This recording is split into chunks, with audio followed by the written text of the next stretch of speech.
This video presents a methodological approach for the design of educational programs for the award of qualifications.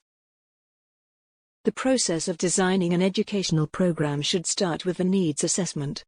Based on the outcomes of the needs assessment, you need to identify the required competencies that should be achieved by the students together with related subject areas. In the next step, you need to formulate program intended learning outcomes to match the competencies and subject areas identified through the needs assessment. Next, the type of qualification should be decided, according to the qualification descriptors provided in the National Qualification Framework. At this stage you could establish the curriculum as well. In parallel, you could segregate the subject areas that will support the establishment of the curriculum. In the last step, the course design is to be carried out that includes identifying exact content with course-level learning outcomes, learning resources, activities, and assessments. Let us look at each step in more detail. Needs assessment. In general, needs assessment is a systematic process of identifying gaps between the present situation and the desired situation related to any field such as education, training, health, environment, etc. in an organization, in an industry, in a society or in a country or beyond. It is the first step in the development of solutions to address the existing issues in any field. In needs assessment in education, we focus on the following: the state of knowledge, ability, interest, or attitude of a defined audience related to a particular subject area. The existing similar programs, gaps, opportunities for new programs, and the nature of proposed new programs that will best suit the stakeholders, resulting in the best way of filling the gaps. Approach is to make our educational program more accessible, acceptable, and useful to stakeholders. Knowledge about the potential demand for future programs. Also, you may need to do several needs assessments, targeting several stakeholder groups, such as industry, potential students, teachers, etc. The plan for needs assessment can be put into 6 steps as shown here. First step is writing objectives. This answers to the question, why do you want to do needs assessment? The second step is selecting an audience. This answers the question, who are the target group?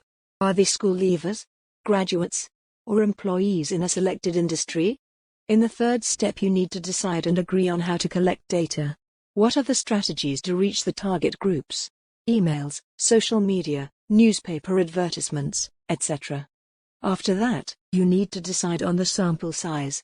How do you select the sample representing whole population?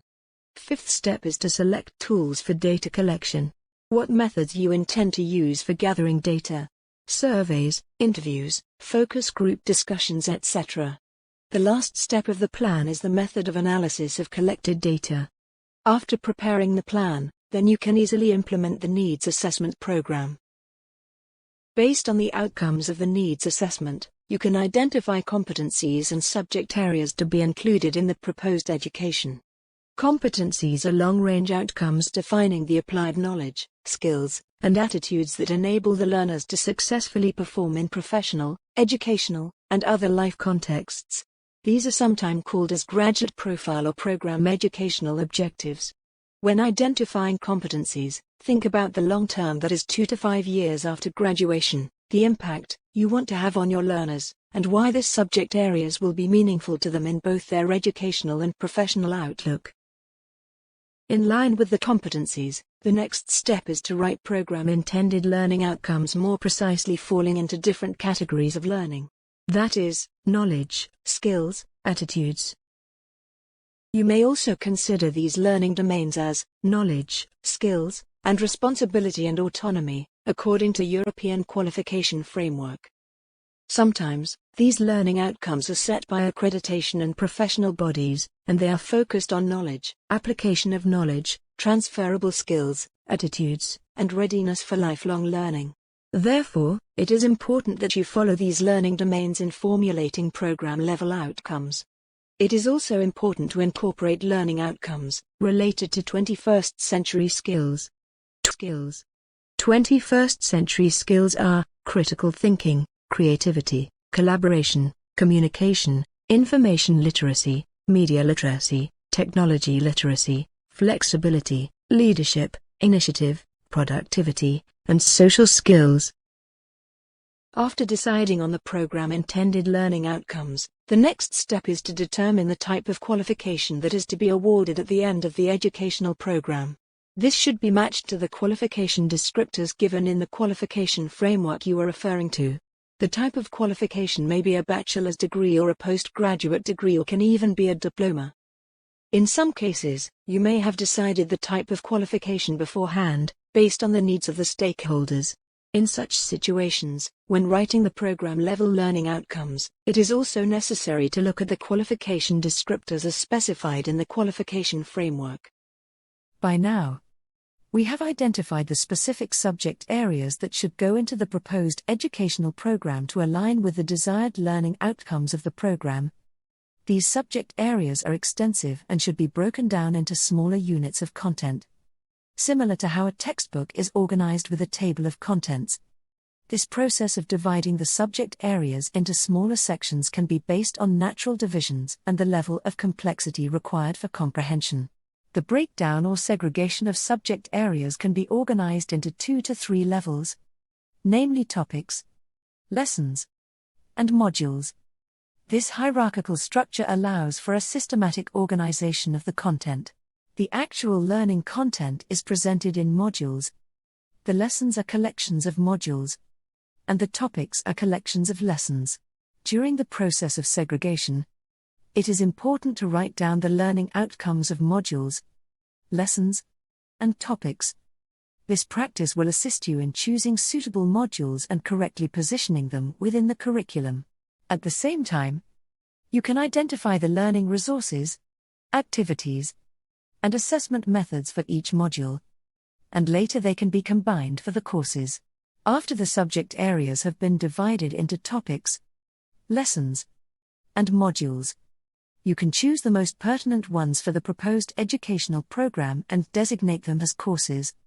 During this selection process, it is crucial to consider the pre-established intended learning outcomes of the program as well.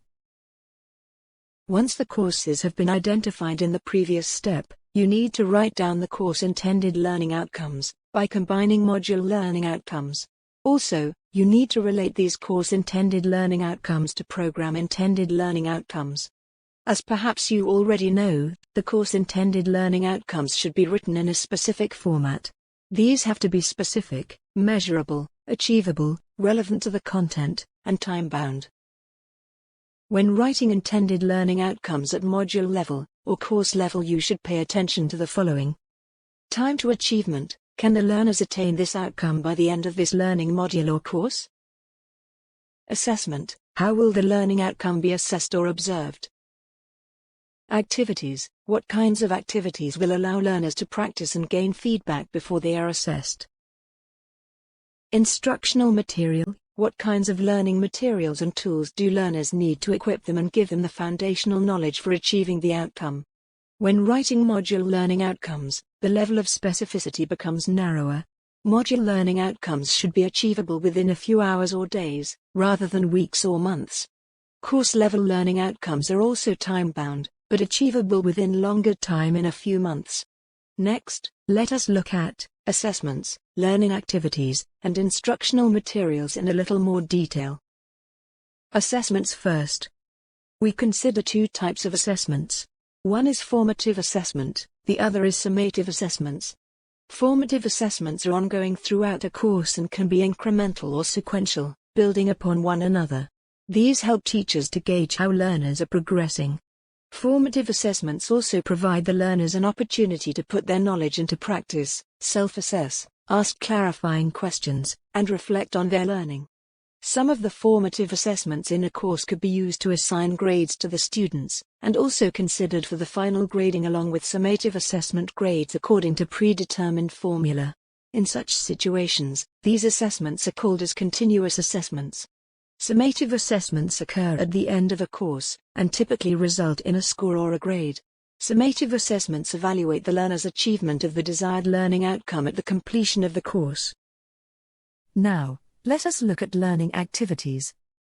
Consider the following to identify appropriate learning activities for your course.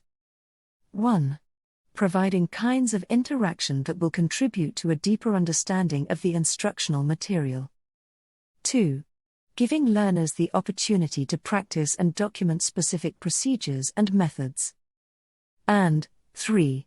Engaging learners in collaborating with their peers and improving their skills through helpful feedback from the instructional team. Especially in online learning, we should provide opportunities for learner interaction.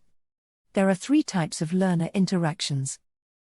First, learner content interaction. Examples are quizzes with different formats of automatically corrected questions and guided learning material. The second is the learner-learner interaction. Examples are peer discussions, group work, and community boards. The third is the learner-teacher interaction. Examples include feedback on assignments, discussion forums, and online chats.